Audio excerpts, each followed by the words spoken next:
allowing these people to present themselves as the respectable, moderate statesmen who know what they're talking about. They don't know what they're talking about. Look at the state of the world. They did this. Don't forget it.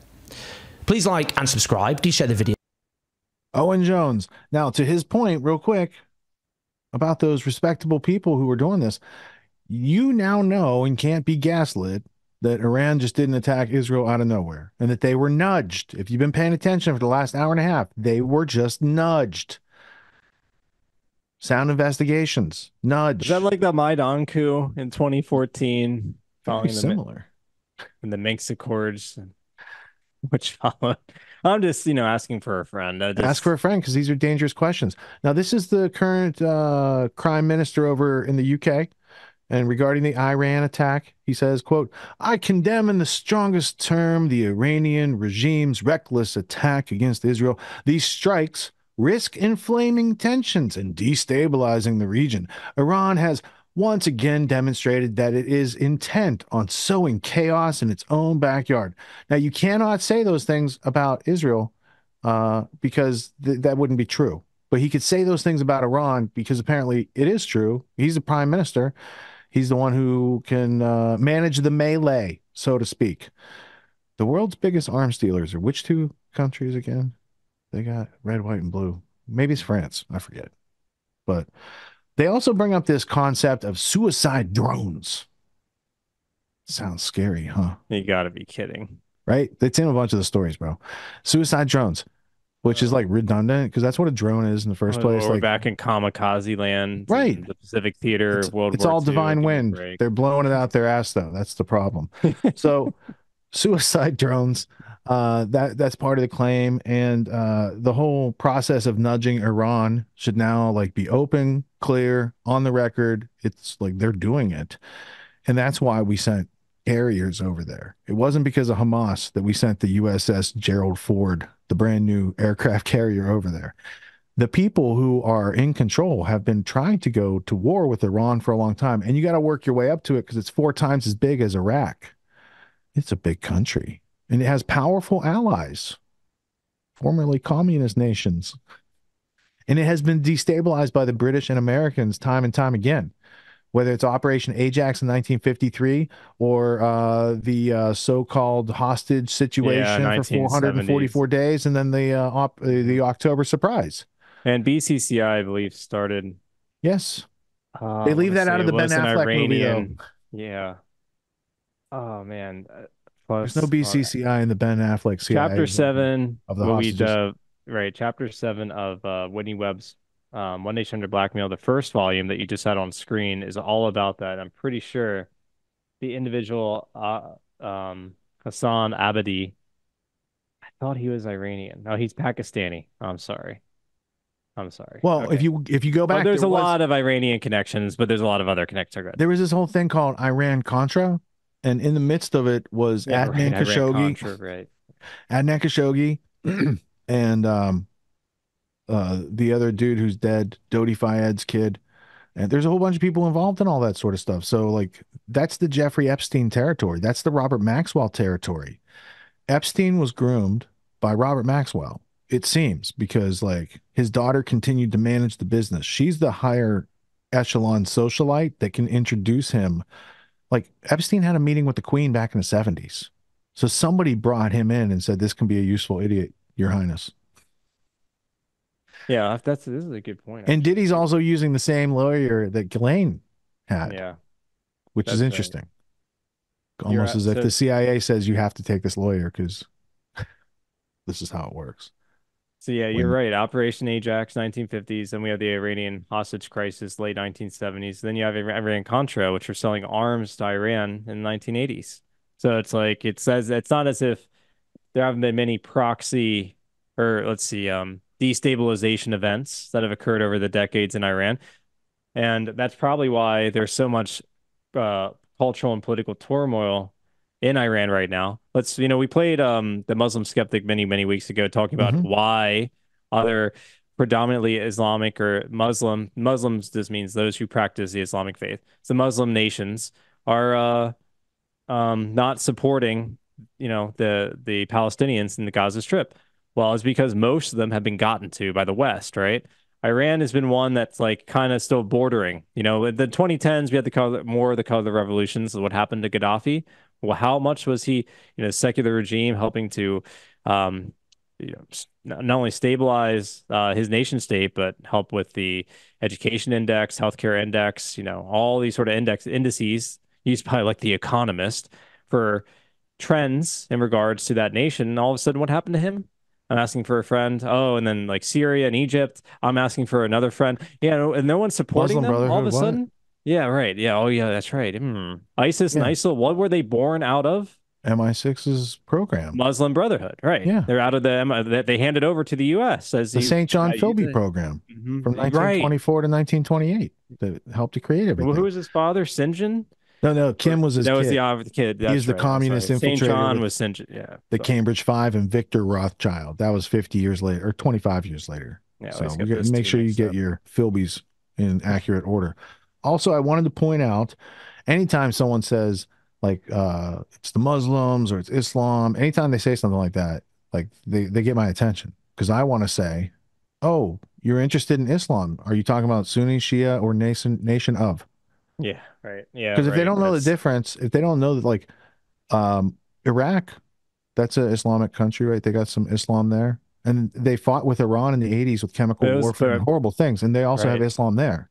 So it's like civil wars within Islam because of who Muhammad's cousin was or whatever the argument is and where you come down that's one the side Shia, of it. right? That's the nephew. Shia-Sunni conflict, yeah. Yeah, right. So like, unless you're read into that, then maybe, I don't know, you shouldn't have such strong opinions. But Saddam was a secular regime. I believe Gaddafi was also a secular regime, if I remember correctly. So like that's another issue. And very also, popular with MI6, the secular regimes. Yeah, until you get to we'll help you get in power, and you can help do a bunch of state reforms and help to better your citizenry and use some of that oil money you got there to help you out. But we might frame you later on. We won't tell you that part. It's called a neglected aspect. Don't worry. Yeah, I mean, it'll only hurt you then. By the time the Arafat comes around in the secular position of the PLO, right, the Arafat, MI6 is like, look, we could really use a little bit more ululating with our Islamic enemy here. You guys aren't being Arab enough. How about Hamas? There you go. Now we've got an enemy we can frame up in the newspapers and sell this war. You can't sell it when the dude's willing to sit down to peace talks all the time. He's over shaking hands with Rhodes Scholar President Bill Clinton. You can't be doing this. You can't be doing the Oslo Accords. That's what I was talking about, bro. I can't be doing the Oslo Accords. Instead, we got to have Netanyahu around, 95, 96, getting elected, saying, first we need to get everyone, the whole world, ramped up around Islamic terrorism. And what happened in 9/11? I'm just asking for a friend. What was the boogeyman around that? I don't know. I'm not saying they're involved. I just say the coincidences, goddamn, are very, very overwhelming. Personally, knowing what I know, I would never put my hands that close to that man's junk. But that's where they choose to put their hands to get the picture taken. Look, he's like Jesus there. It's almost like some sort of circle jerk. Is that a circle jerk? Is that in the dictionary under the definition of? No, I think they're all helping each other because it's not, you're not master. You get the point. They were mass debating the subject at Oslo. Now we have really ruined history for some people. You'll never be able to unthink it again. Every time you hear Oslo, you're going to start giggling. People are going to be like, what's so funny? 1995. I swear that Netanyahu was elected in 96. And then all of a sudden, Arafat goes bye-bye. They start Netanyahu already had a term by 92. Like he was in power, I think, starting in 92 and then again in 96. Like he comes in every couple years to clean up everything and make sure it's back on Likud tracks. Ever since 1977. They're like, we're behind you. You're our guy. You're very close to the Americans. In fact, you have like 6 American names and 1 American social security number. So how's that work? Oh, you're right, bro. In the 90s, so 96, so before that, 1984, 98, or excuse me, 1984 to 1988, at the height of the Iran-Contra affair, Netanyahu was permanent representative of Israel to the United Nations. And they're brokering the whole thing. That's Israel's role. They're brokering the Iran-Contra. Literally, they're the ones. So that's Whitney Webb. Like you find way more connections with Mossad than you do MI6 or CIA. The whole thing is because of Epstein's connections with Maxwell and the fact that they're all connected heavily with the state of Israel. So but Mossad's created last. They're the junior in the group. Oh yeah, they're the junior. According to the experience rule set that says if you don't have the experience, you can't be the topper. So it says here, Netanyahu rose to prominence after being elected as the chairman of the Likud party in 1993, becoming leader of the opposition. Okay, in 96, a year after the Oslo Accords, he gets elected. Netanyahu beats Shimon Peres, becoming the first Israeli prime minister elected directly by popular vote, and its youngest ever. And Netanyahu and Likud were heavily defeated in 99, but Ehud Barak's One Israel alliance. And did Barak happen to be in power when 9/11 went down? Because it would make sense. Like, if you want to obscure you're doing this, you wouldn't be in power when it's going on. You would come to power right after it happens. So I'm curious to see who was in power on their side when you have dancing Israelis. And we talked about this. This is a good point, Rich, because here it says Netanyahu later returned to politics and served as Minister of Foreign Affairs, Minister of Finance under Ariel Sharon. Okay. And during the latter position, he initiated reforms, blah, blah, blah, before ultimately resigning over disagreements regarding the Gaza disengagement plan. Remember we talked about that and what the strategic goal of that was? And they didn't want to peace negotiate, so it's easier to pull out their settlers. Right. Netanyahu returned and set up the straw man of the Hamas, but he comes back to power in December 2005, right after the Gaza disengagement, or when the whole thing went down. This is 2005. Yeah, right. It's the same after Sharon stepped down to form a new party, the Kadima. He was leader of the opposition from 2006 to 2009. In the 2009 election, Netanyahu formed a coalition government with other right-wing parties and was sworn in as prime minister for a second time. He went on to lead the Likud party to victories 2013, 2015, where they have 2-year terms or something. A period of political deadlock, so it goes on. But just, I mean, to your point, he doesn't come back in until he resigns because of the Gaza disengagement plan, which we talked about like a show or two ago, then comes back right after when they pretty much set up the straw man they needed, or the boogeyman in that case, would be Hamas.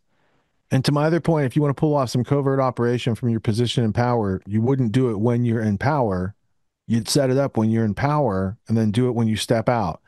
So, like, as an example, it wouldn't be Bill Gates and Fauci deciding it's going to be the decade of the vaccine during the Obama administration, and all these gain-of-function things are like going on in the background.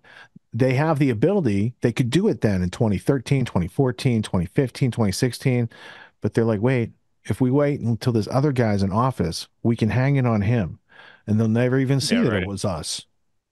That's a good plan. Okay, let's do that.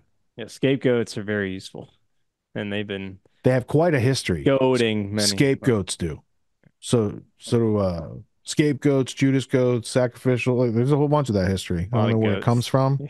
Some are metaphors, some are literal, some are sort of a quasi-chimera or androgynous being, like the Baphomet style thing that the Satanists are into. Very strange. The Masons and Templars were into it first. I mean, where does this lore that you're practicing today come from? Have you investigated the history and evolution of these institutions yet? Where is it coming from? It does maybe have something to do with the Temple Mount, the Temple Mount, because weren't the Templars, wasn't there like crusades going on back in the day about that place, digging under there, looking for artifacts? Now has Al-Aqsa Mosque on top of it. A couple Spielberg movies about lost arks and stuff mixed in there. I don't know. Where's the power? Like where's the power? Who can't you criticize? These are questions. We don't need to have answers. What makes the Grand Theft World podcast unique, invigorating, exciting, and informative? Most other podcasts out there are either doing straight up interviews or they're just covering the daily news. They're covering current events from the day they happened. And that is effective. It's useful. It's a great starting point. And then sometimes these current events change during the week past the first story. So we like to give it a little time. You have to wait till some of the dust settles on these stories in order to give them accurate coverage. And the other thing that's really missing in the media landscape is covering the articles that are coming out every day. That's great. That's necessary. But who's bringing in contextual history so that you can understand what has been going on for decades and decades to lead up to the machinations and actions that we see unfolding today? So what we do here on the podcast is we cover current events. Many of these things are censored, but we wait about a week. As a forensic historian, I focused mainly through my career on the history of globalism and collectivism and things that they call maybe the New World Order. there's a lot of facts to these sort of circumstances, groups, events, activities, working groups that they've had over time. So for Grand Theft World listeners, we not only break down the current events, most of which that are censored during the week, we provide you with contextual history, we give you the source notes, the references, we do deep dives, and this really empowers you with an understanding of context and history so that you can make more informed decisions in your life. There's also a community, a membership where you guys can actually ask questions and we can get into the show and we can share evidence. And there's a town hall weekly for Grand Theft World for those who listen to it and are interested in covering the stories that we don't get to during a 6-hour show. Listening to it an hour a day, you could easily consume the week's news, but you're going to have substance and meaning and context and understanding. And with that, you can make higher quality decisions in your life. So if you're interested in more quality in your life, go to grandtheftworld.com, click podcast at the top, and we'll see you there. Thank you. These allegations are false. This isn't Grand Theft Auto, folks. This isn't a video game. What are the most surprising things that you discovered once you started pulling on that thread? Who he was connected to, what institutions he was influential over, what events he participated in? Come on, man. What are we talking about? Come on, man. No. You don't have to think about it, dude. I got this quote because you said you didn't know much about Klaus Schwab. I made it my job to, as soon as this happened, I'm like, okay, this guy's their front man. Let me learn about the official history of the World Economic Forum. I got their 40-year history. I got every book that Klaus Schwab has written or ghostwritten. I went through those books. This is one of the most interesting passages. Come on, man.